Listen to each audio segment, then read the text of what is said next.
Halo teman-teman, saya Najwa Shihab. Apa kabar semuanya? Semoga dalam kondisi yang sehat. Senang sekali saya bisa menyapa di kesempatan yang spesial karena saya akan berbincang dengan Menteri Pendidikan dan Kebudayaan Republik Indonesia, Nadiem Makarim. Halo Mas Menteri, apa kabar? Apa kabar, Mbak Nana? Baik, Alhamdulillah. Mas Menteri sehat-sehat? Alhamdulillah, sehat-sehat. Udah di rumah 6 minggu ini. 6 minggu ya, sama. Saya juga dari pertengahan Maret. Iya, udah hampir 1,5 bulan. Wow.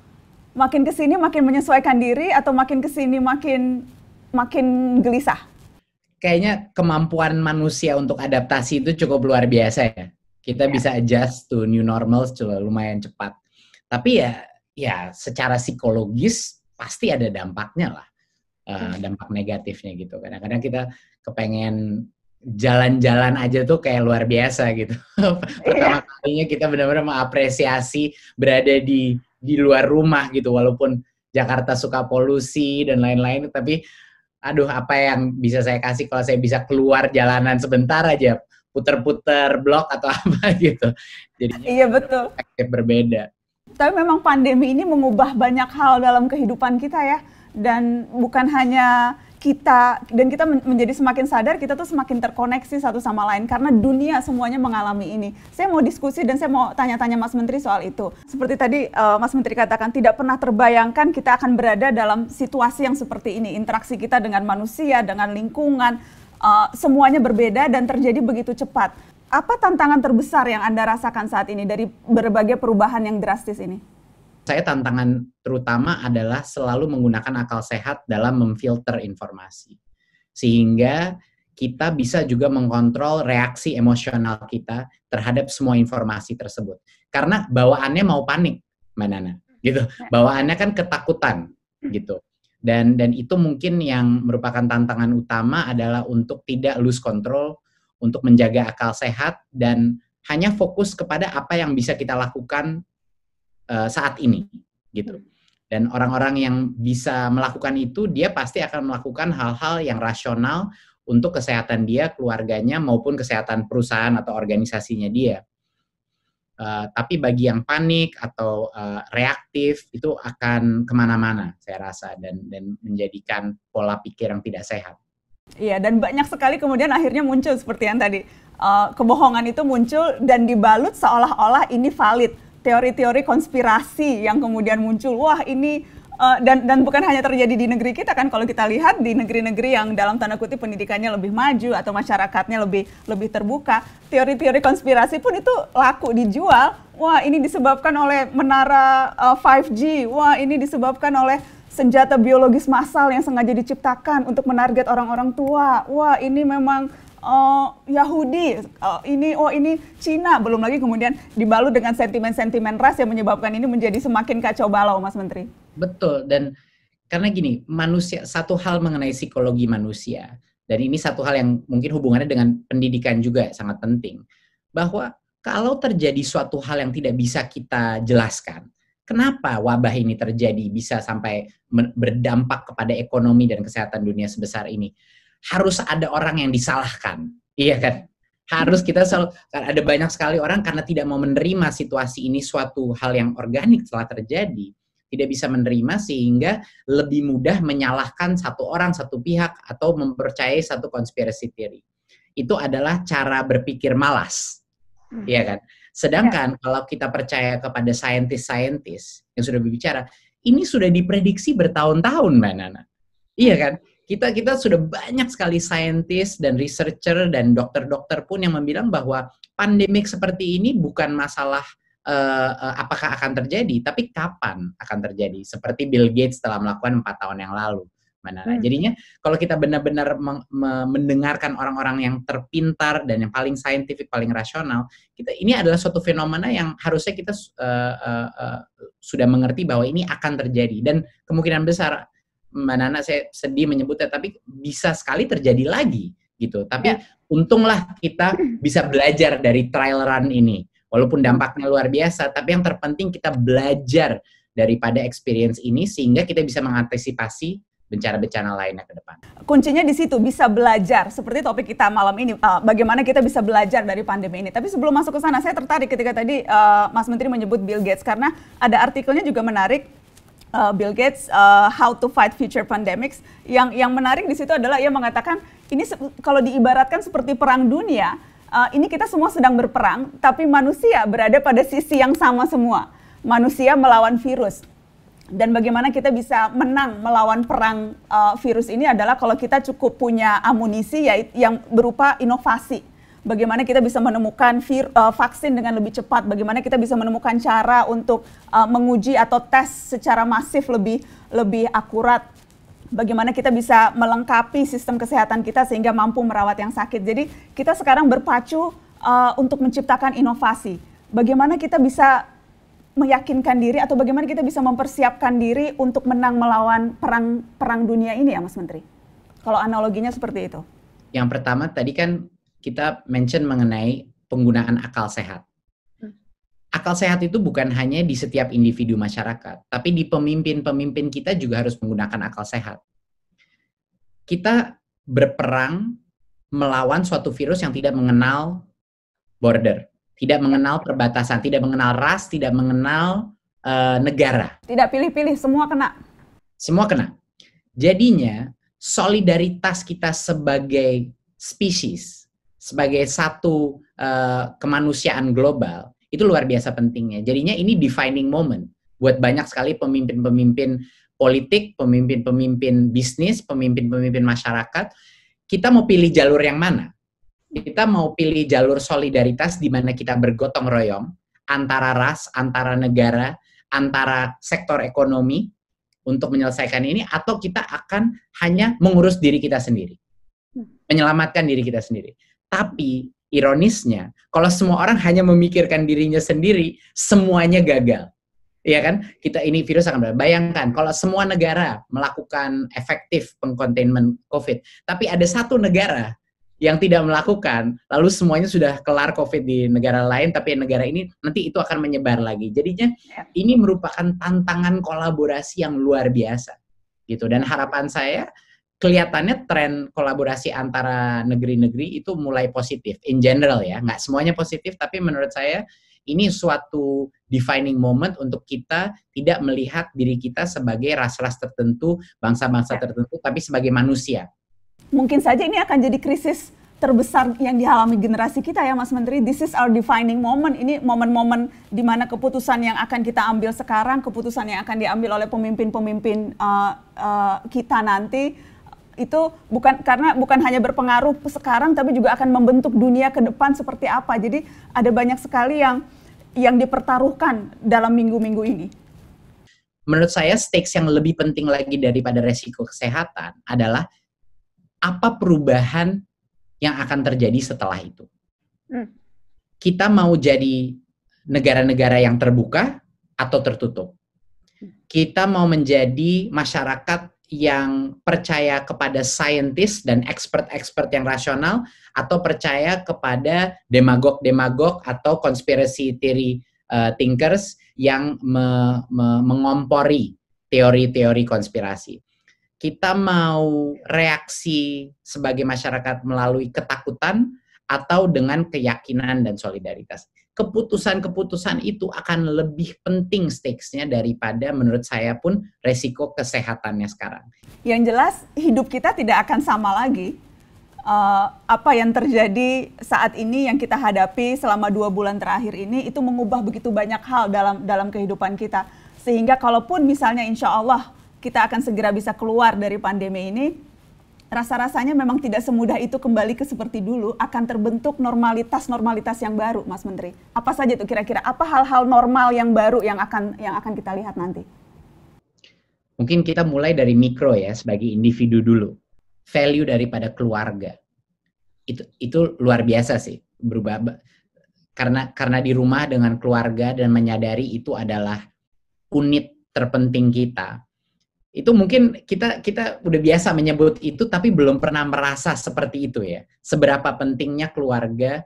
Udah berapa kali Mbak Nana menghubungi keluarga di masa COVID ini gitu. Kayak kita merasa lebih butuh ya sama keluarga. Kalau saya sudah pasti begitu gitu.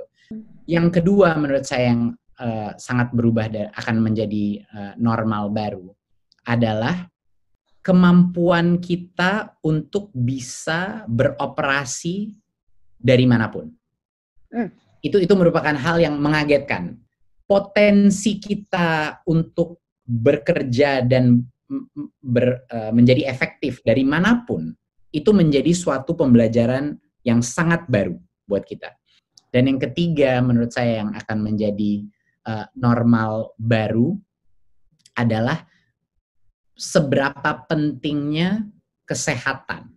Iya kan, kesehatan itu suatu hal yang kita selalu taruh di background ya, Mbak Nana, apalagi buat anak-anak muda ya. Rasanya akan kebal karena masih muda nggak perlu cuci tangan.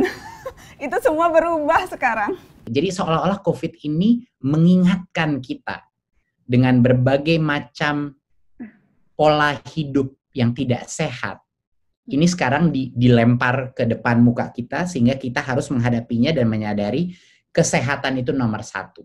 Ini akan mengubah banyak hal pendidikan misalnya, atau bagaimana kita mengkonsumsi hiburan.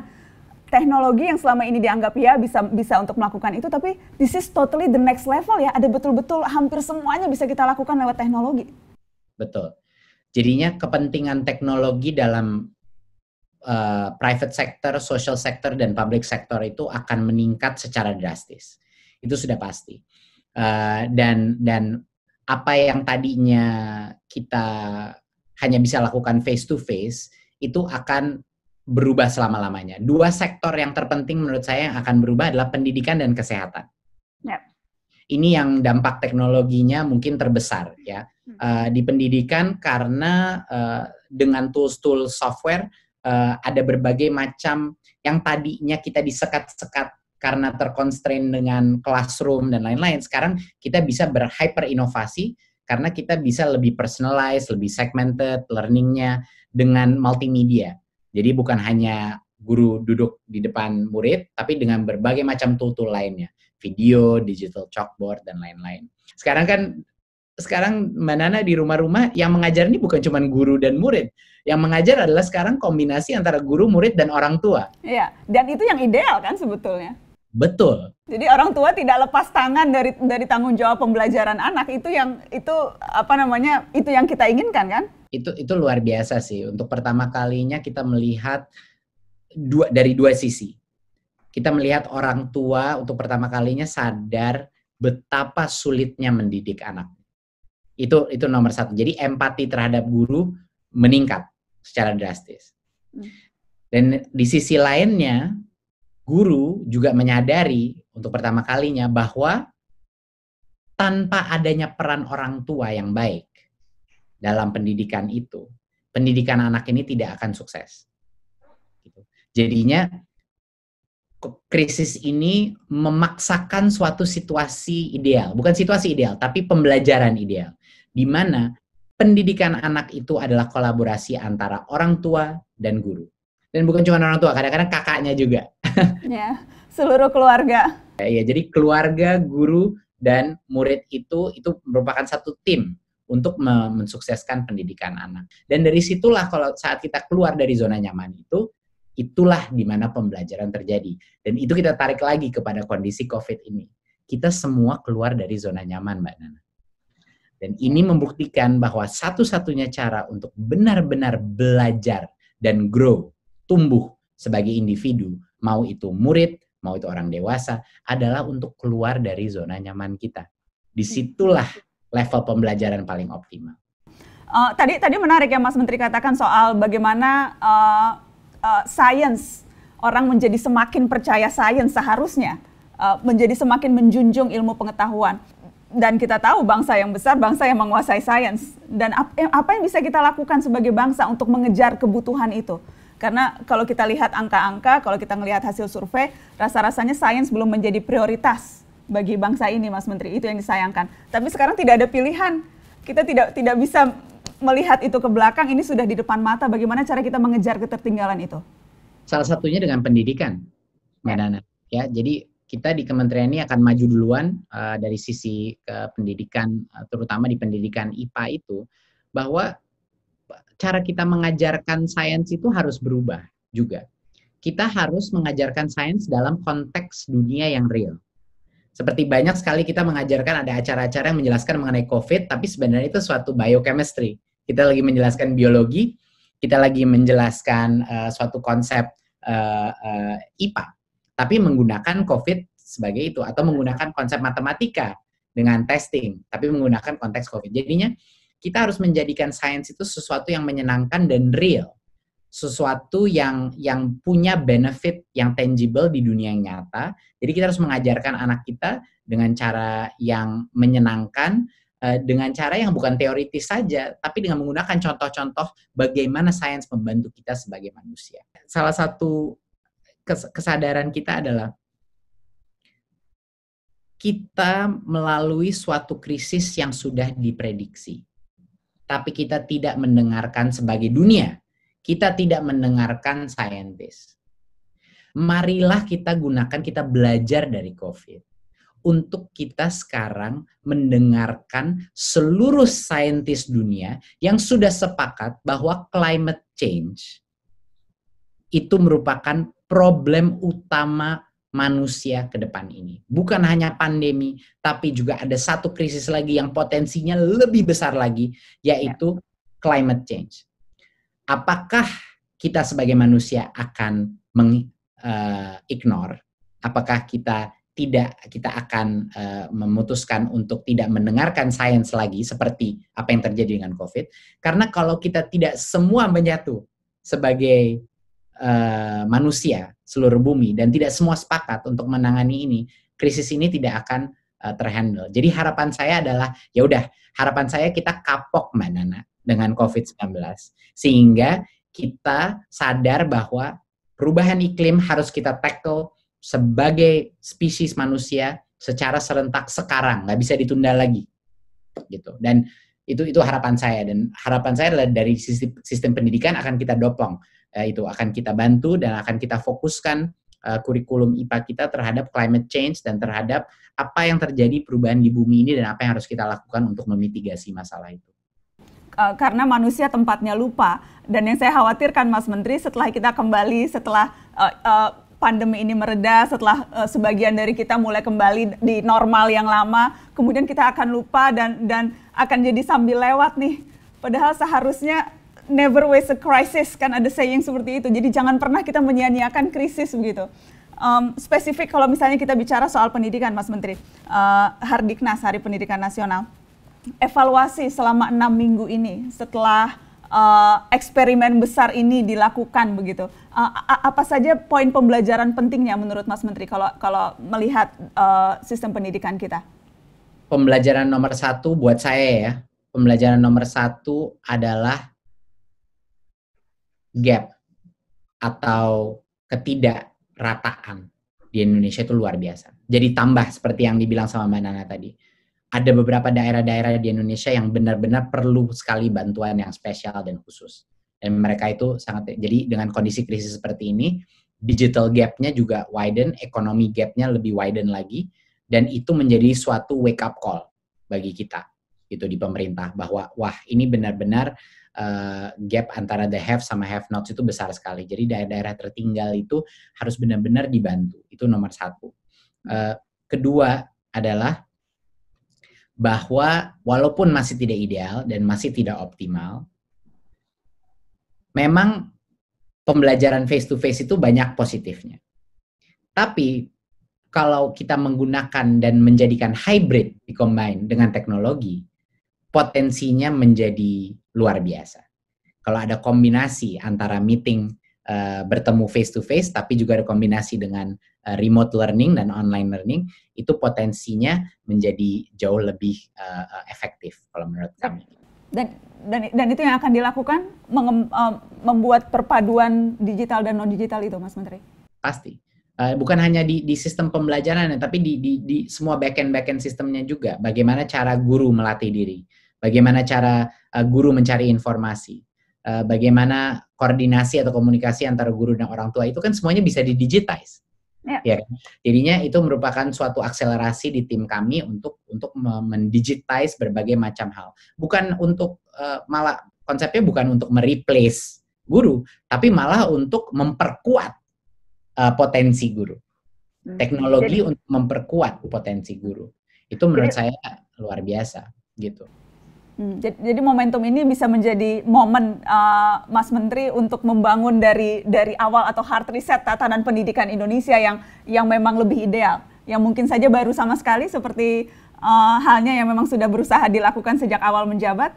Harapannya begitu, insya Allah bisa terjadi tentu, tapi saya hanya punya waktu 4 tahun ya, jadi saya bisa cuma di awalnya aja, tapi harapan saya dengan kita menaruhkan emphasis kepada teknologi, harapannya perubahan itu tidak bisa diputar balik. Harapannya kita bukan hanya sebagai masyarakat belajar dari COVID-19, tapi semua inisiatif digitalisasi kita terjadi dan tidak bisa diputar balik lagi. Ini kita ada video, Mas Menteri, ada video yang menggambarkan bagaimana implementasi pendidikan jarak jauh, tetapi juga ada cuplikan kesenjangan yang tadi juga Mas Menteri selalu tekankan. Kita akan lihat sama-sama videonya.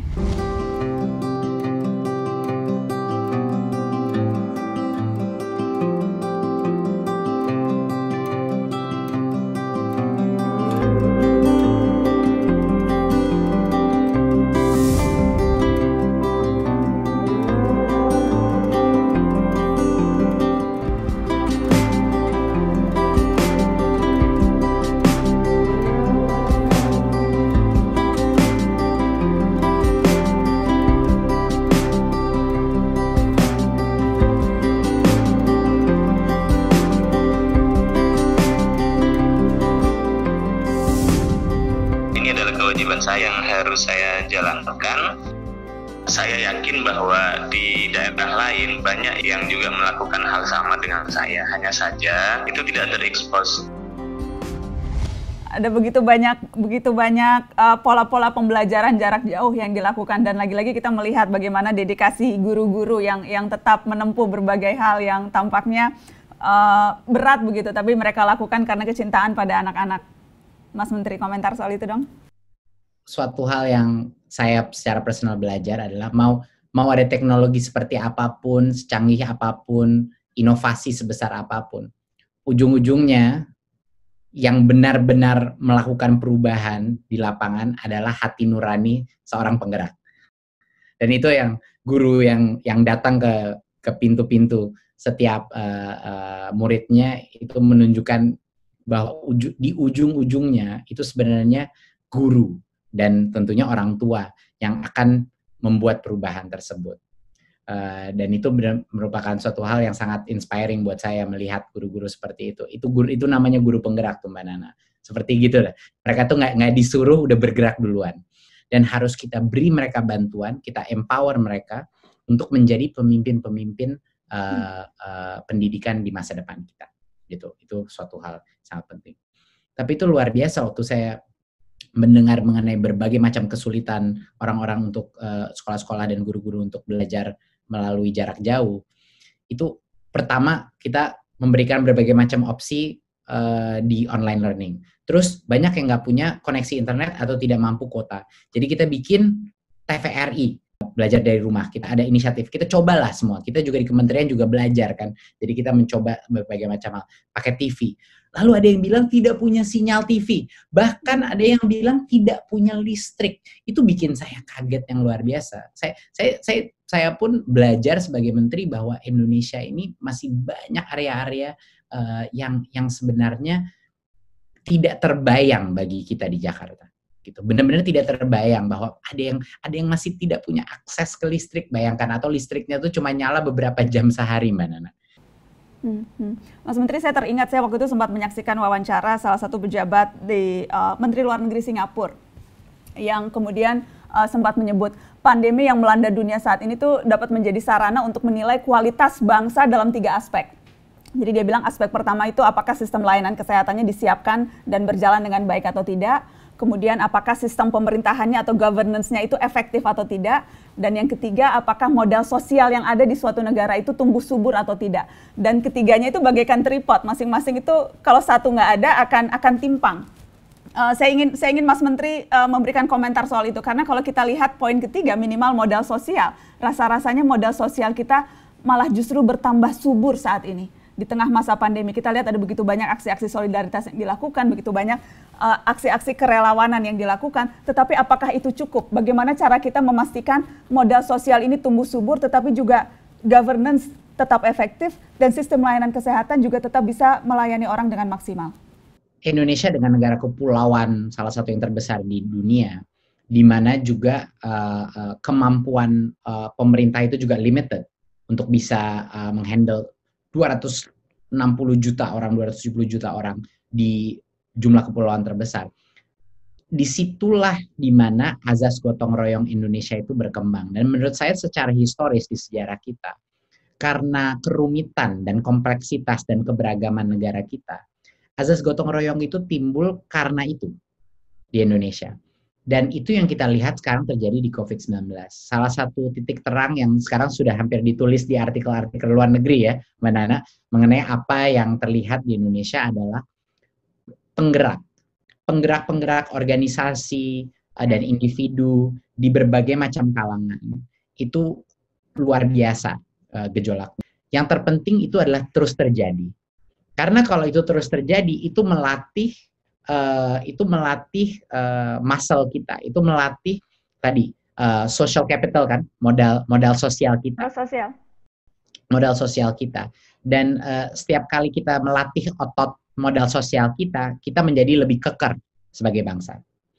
Gitu. Dan itu yang hanya bisa dilatih pada saat krisis, Mbak Nana. Ya. Pada saat krisis itu yang kita nge-gym-nya nih pada saat krisis kayak gini lah. Iya, ada tuh indeks CEF atau indeks apa gitu tahun 2018, Indonesia nomor 1 peringkat teratas frekuensi sumbangan dan kesukarelawanan. Kalau bicara bencana, Mbak Nana, Indonesia ya jagoannya bencana lah. Kita sudah berbagai macam bencana dari gunung meletus, tsunami, gempa dengan skala yang besar. Jadi kita telah mengalami situasi ini beberapa kali. Jadi otot kita lumayan keker. Iya.